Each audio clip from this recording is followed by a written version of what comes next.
हूं। अब आप ही विचार करिए कि मेरे पति, आज मैं अगर पति के पास रहती तो मेरा क्या होता। मैं उनकी कीमत आज समझता हूं, आज समझ रही हूं।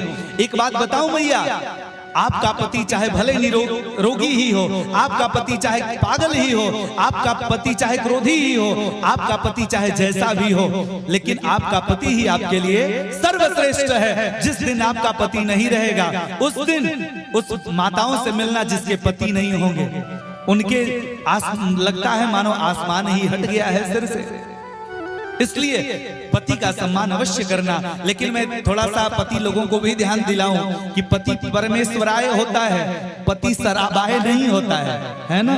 पति की भी एक गरिमा है। पति किसको कहते हैं? कहा पातीति पति, जो अपने पत्नी की, अपने प्राणों की रक्षा करके भी रक्षण करे, उसका नाम है पति।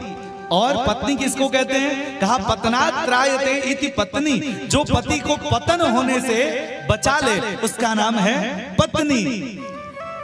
अच्छा, एक चालाकी की बात बताओ, पति लोगों को क्या पसंद है पता है? अगर अपने पति को अपने बस में करना है तो एक बहुत प्यारा मंत्र बता रहा हूं, ये कोई बताता नहीं है। बताऊं क्या? अपने पति को बस में करने वाला मंत्र बताऊं? अच्छा, किसको किसको जानना है? जरा हाथ खड़े करिए ना। किसी को नहीं जानना है ना, तो जाने दो, हम नहीं बताएंगे। बोलो भक्तवत्सल भगवान की जय। कुछ मैया लोग चोरी से उठा रही हैं, कहीं हमारे पतिदेव देख न जाएं कि आज गुरुदेव से मंत्र सीख कर गई है, कहीं हम हमारे ऊपर प्रयोग करेगी। कोई बात नहीं, मैं बता दे रहा हूं।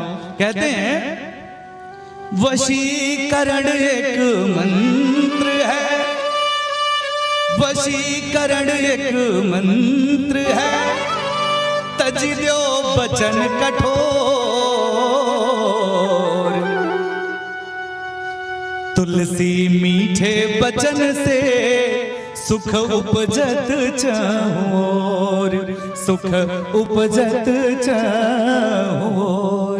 बता, पतिदेव का बस आदर करने लग जाओ, वो कुछ भी बोले, बस उनको अपने प्यारी प्यारी मीठी मीठी आवाज से बोलना प्रारंभ कर दो। वो कुछ भी करें, उनसे प्यार से बोलो, उनका आदर करो। पतिदेव को आदर बहुत पसंद है ना। सुबह उठो, बिना मनाही के पैर छू लो, तो धीरे धीरे वो आपके चंगुल में आना शुरू कर देंगे। तो पति लोगों को आदर बहुत पसंद है। और अगर जिन माताओं को अपने पति को अपने वश में करना है, वो अपने पतिदेव का आदर करना प्रारंभ कर दें, पांव छूना प्रारंभ कर दें, तो मान लो कि उनके पति उनके वश में हो जाएंगे।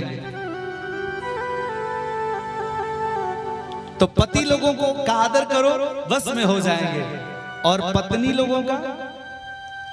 लोगों को क्या पसंद है? अगर अपने पत्नी को अपने वश में करना हो तो भैया लोग आप भी समझ लीजिए, बड़ी कथा सुने होंगे, ये थोड़ा नई वाली कथा है। बोलो बांके बिहारी लाल की जय। एक बात बताओ, अगर अपने पत्नी को अपने वश में करना हो, देखो अब बताओ भैया ये मोबाइल चला रहे हैं, अब इनको ज्यादा जरूरी है। आप लोगों को देखकर पता है, जो जितनी ऊंचाई पर होता है ना, उसको खतरा भी होता नहीं होता है।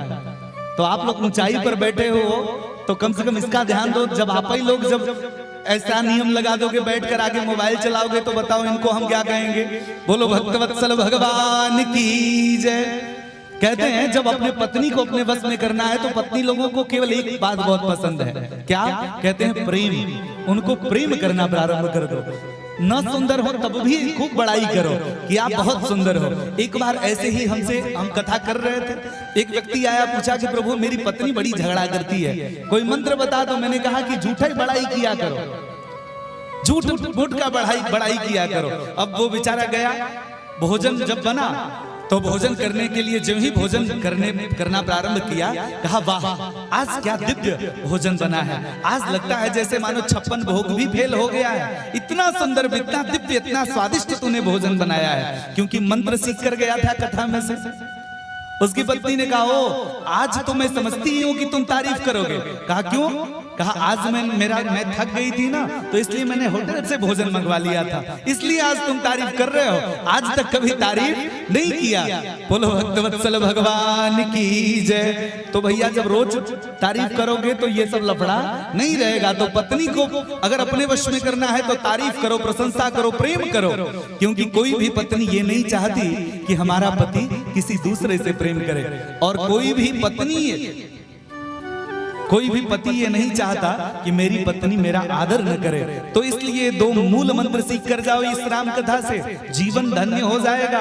और जो दाम्पत्य जीवन है ना, मैं लिखवा के ले लो, कहीं दिमाग में लिख लो, अपने अंतःपटल पर लिख लो, केवल इतनी 2 बात स्मरण करके जाओ और इसको जीवन में उतार लो। पूरी की पूरी राम कथा सुनना आपका सार्थक हो जाएगा, इसमें कोई संदेह नहीं है।